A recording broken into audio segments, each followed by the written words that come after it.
Assalamualaikum. Pada hari ini, kumpulan kami akan berbincang tentang persepsi masyarakat bukan Melayu terhadap 5 elemen tradisi dalam perlembagaan. Persepsi masyarakat bukan Melayu terhadap 5 elemen tradisi dalam perlembagaan merupakan topik yang penting untuk dipertimbangkan di Malaysia kerana negara ini terdiri daripada pelbagai kaum dan budaya.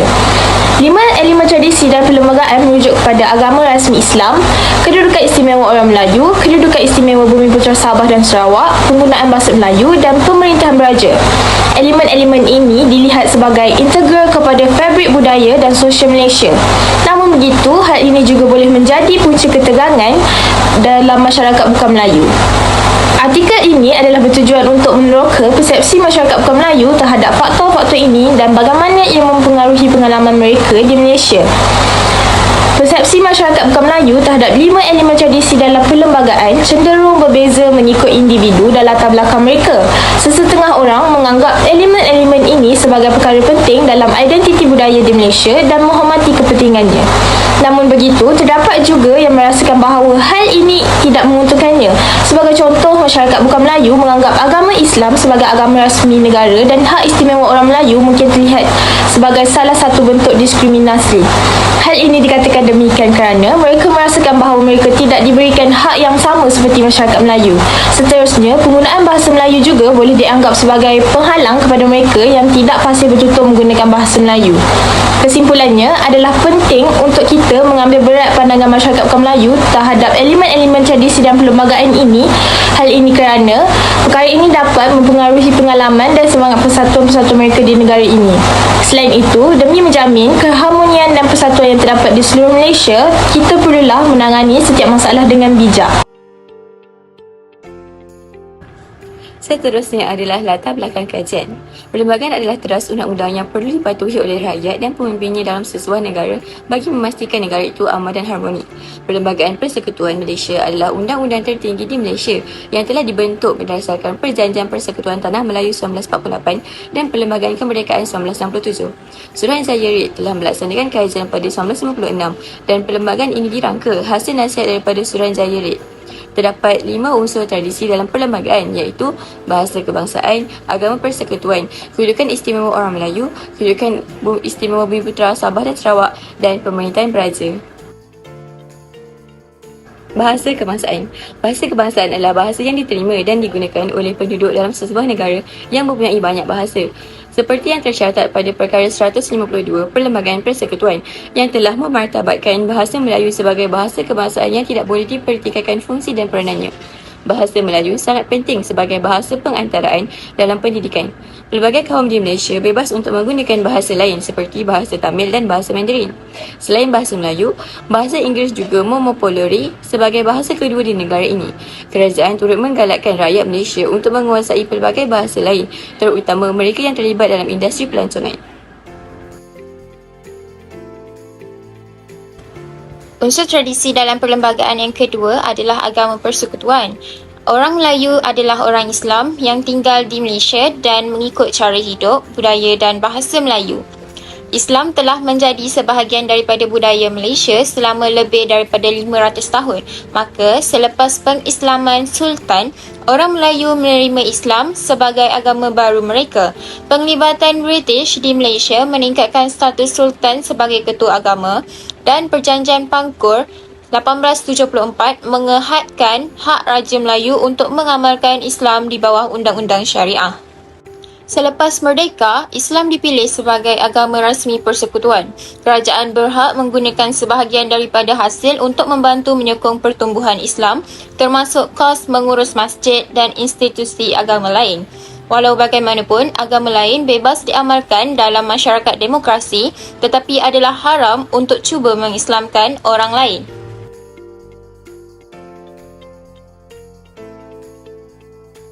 Seterusnya, saya akan bincangkan tentang perkara 153 Perlembagaan Malaysia iaitu Hak Istimewa Orang Melayu dan Bumiputera Sabah dan Sarawak. Perkara ini berasal dari sejarah yang panjang di Malaysia. Kerajaan Malaysia memperkenalkan konsep bumi putera pada tahun 1970-an bagi mewakili kumpulan etnik peribumi di Malaysia dan peribumi Sabah dan Sarawak.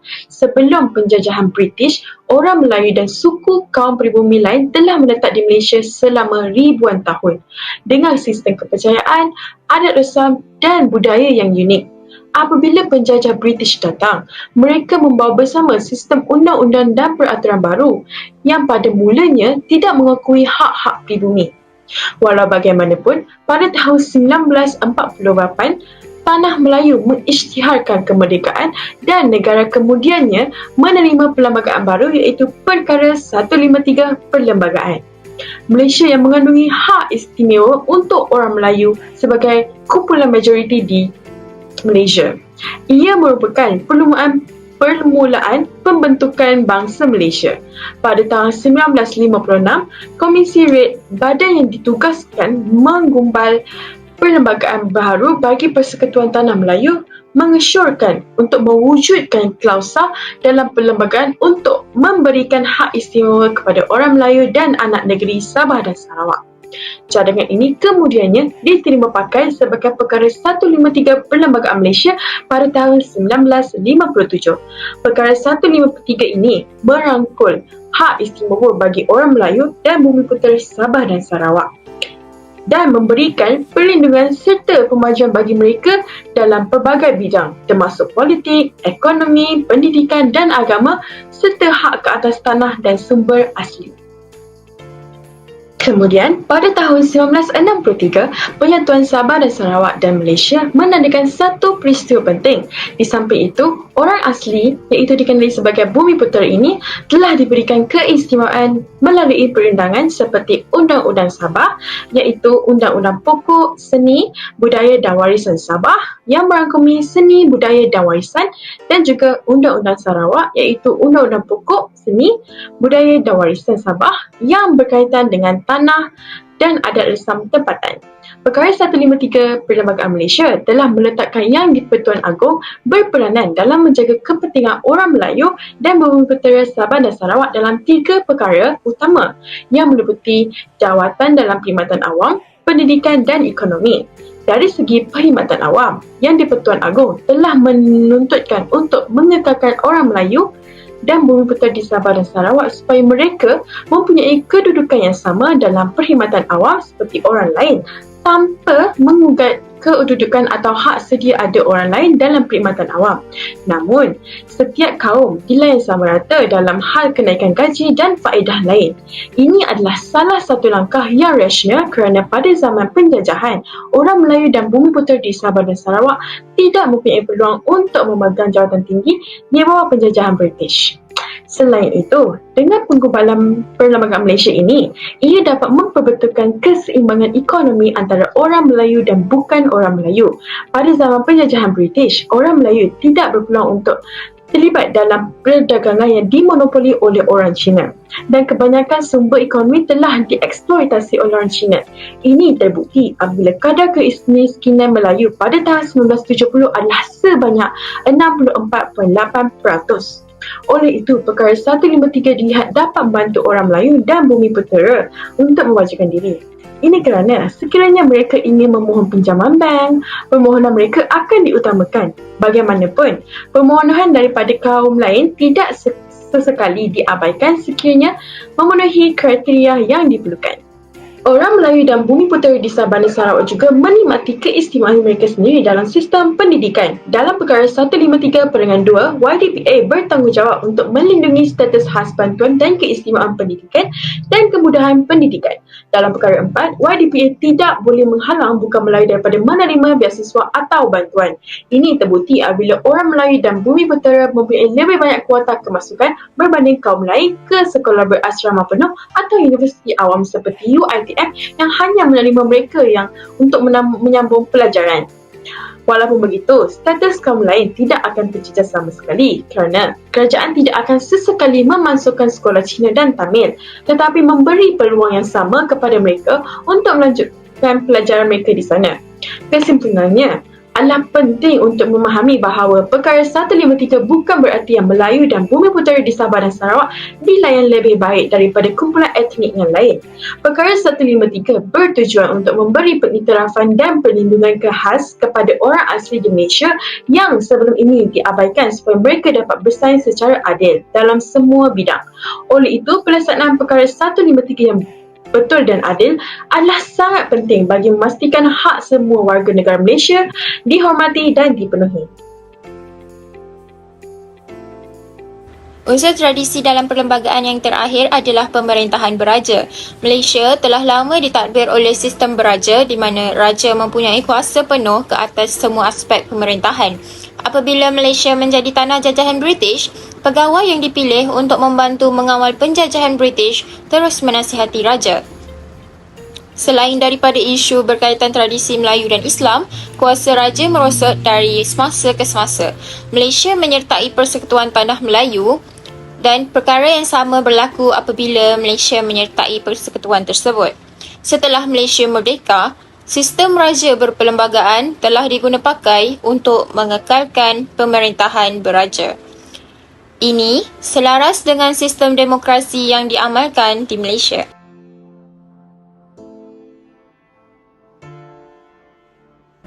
Seterusnya ialah permasalahan. Walaupun unsur tradisi yang termaktub dalam Perlembagaan Persekutuan sudah lama, isu agama, kaum dan hak istimewa rakyat Malaysia masih hangat diperkatakan sehingga kini. Situasi sebegini timbul kerana kurangnya pengetahuan dan pemahaman tentang unsur-unsur tradisi yang dipersetujui sebelum negara merdeka. Segelintir masyarakat bukan Melayu, mereka percaya bahawa taraf istimewa rakyat Malaysia terikat dengan kerajaan yang diberikan kepada mereka. Disebabkan itu, mereka melihat isu ini sebagai sesuatu yang berlaku pada masa lalu dan melihat kewarganegaraan sebagai sesuatu yang datang secara semula jadi. Jadi, mereka tidak begitu faham mengapa ia masih wujud. Masyarakat bukan Melayu percaya bahawa unsur tradisi Perlembagaan Persekutuan yang memberi hak istimewa kepada orang Melayu dan Bumiputera, Sabah dan Sarawak menjadikan sistem perlembagaan tidak demokratik. Slogan Malaysia menghapuskan dakwaan diskriminasi dan layanan tidak adil berdasarkan perkara 153. Bagaimanapun, rakyat Malaysia memandang slogan itu sebagai satu percubaan yang mencabar dan menggugat kedudukan orang Melayu. Kesannya, Singapura memutuskan untuk berpisah dari Malaysia pada tahun 1965.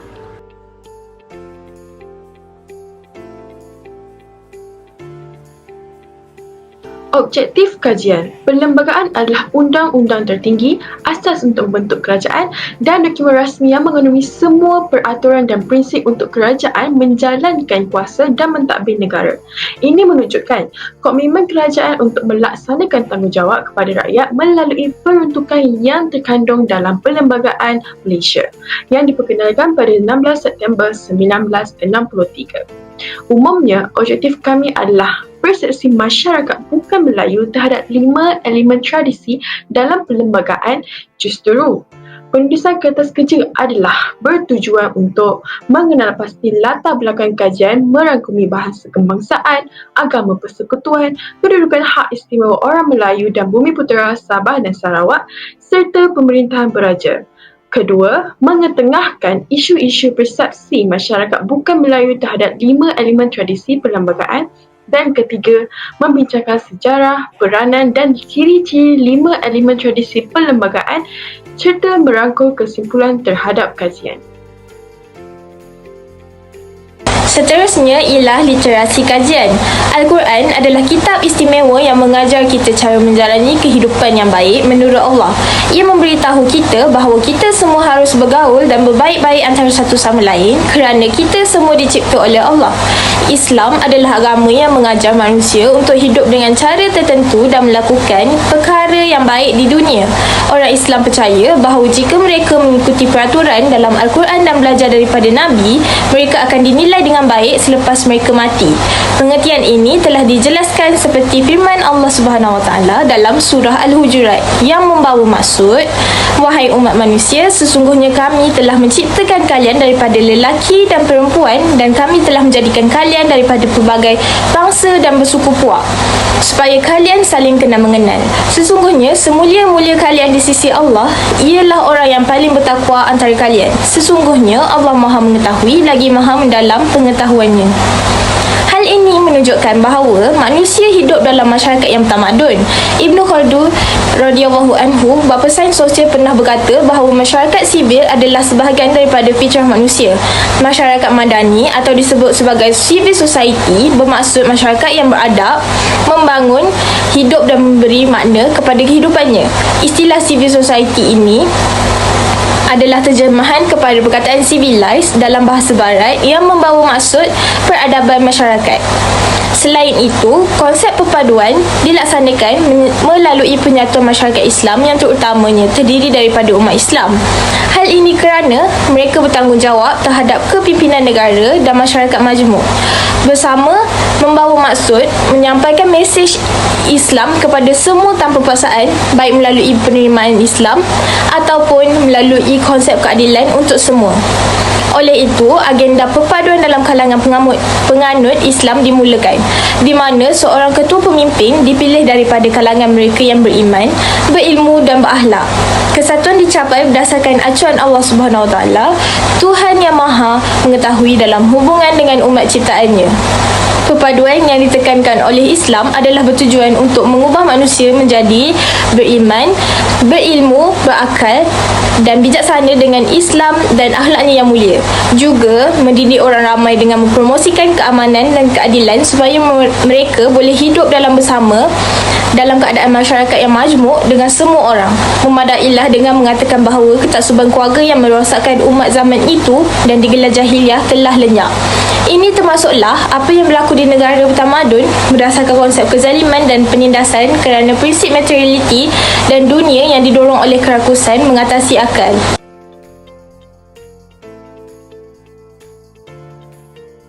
Yang berikut adalah metodologi kajian.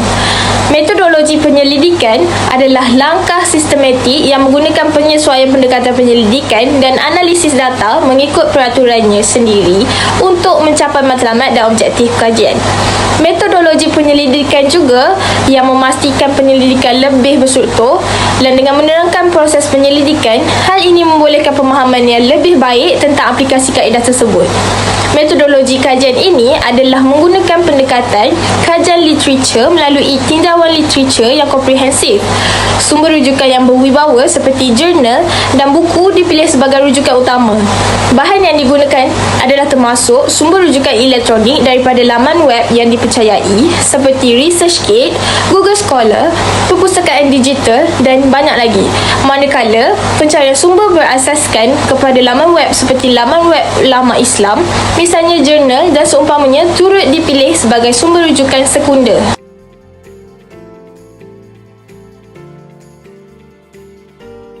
Sejarah 5 elemen tradisi dalam perlembagaan.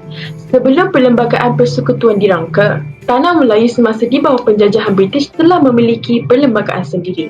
Perlembagaan tersebut dibentuk setelah penubuhan Malaya Union pada tahun 1946. Namun, Malaya Union telah mendapat tentangan daripada penduduk tanah Melayu kerana perlembagaan yang dibentuk tidak memenuhi tuntutan dan kehendak rakyat. Perlembagaan tersebut lebih cenderung memberi kelebihan kepada pihak British berbanding rakyat tempatan. Bahkan, perlembagaan tersebut juga dikatakan telah mengabaikan nilai-nilai tradisi masyarakat Melayu yang telah diwarisi sejak zaman Kesultanan Melaka. Untuk menangani keperluan rakyat, British menubuhkan sebuah jawatan kuasa untuk meneliti dan menyediakan perlembagaan dengan teliti yang akan memenuhi tuntutan mereka, khususnya berkenaan dengan memelihara nilai tradisi masyarakat pribumi. Nilai-nilai ini termasuklah keunikan status Raja Melayu, keistimewaan masyarakat Melayu dan kepentingan agama dan bahasa. Dokumen yang telah hasil adalah Perjanjian Undang-Undang Bertulis yang dibangunkan berdasarkan Perjanjian Persekutuan Tanah Melayu 1948 dan Perlembagaan Kemerdekaan 1957. Elemen tradisi ini ialah elemen yang sekian lama wujud, bahkan sebelum wujudnya Perlembagaan Persekutuan itu sendiri. Ia dikatakan sebagai elemen warisan. Sekian lama juga elemen ini memainkan peranan penting dan memberi manfaat dalam sejarah dan juga dalam pembentukan negara. Selepas kemerdekaan, elemen tradisi dan warisan ini dinaikkan dan dimaktubkan dalam Perlembagaan Persekutuan. Pasca merdeka, Elemen ini menjadi sinonim kepada negara dalam menjadi identiti negara dan struktur pentadbiran. Dalam perjalanan selepas merdeka, elemen tradisi ini adalah juga pengimbang kepada demokrasi. Demokrasi juga tidak dikawal rapi atau tidak diimbangi melalui mekanisme yang baik, terbukti boleh membentuk diktator. Ini menunjukkan betapa pentingnya unsur-unsur tradisi sehingga dilindungi di bawah Akta Hasutan dan dianggap sebagai isu-isu sensitif yang dilarang daripada dijadikan isu perbincangan awam. Ia juga merupakan satu prasyarat di permuafakatan yang telah dipersetujui dan diterima oleh orang Melayu dan bukan orang Melayu. Ini bermakna orang Melayu diberikan hak istimewa, Islam menjadi agama persekutuan dan bahasa Melayu diterima sebagai bahasa kebangsaan sebagai prasyarat penerimaan hak kewarganegaraan oleh etnik bukan Melayu.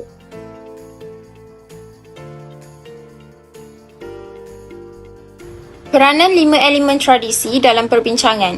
Orang Melayu boleh membezakan diri sendiri dengan kaum yang lain hanya dengan menggunakan unsur-unsur tradisi ini.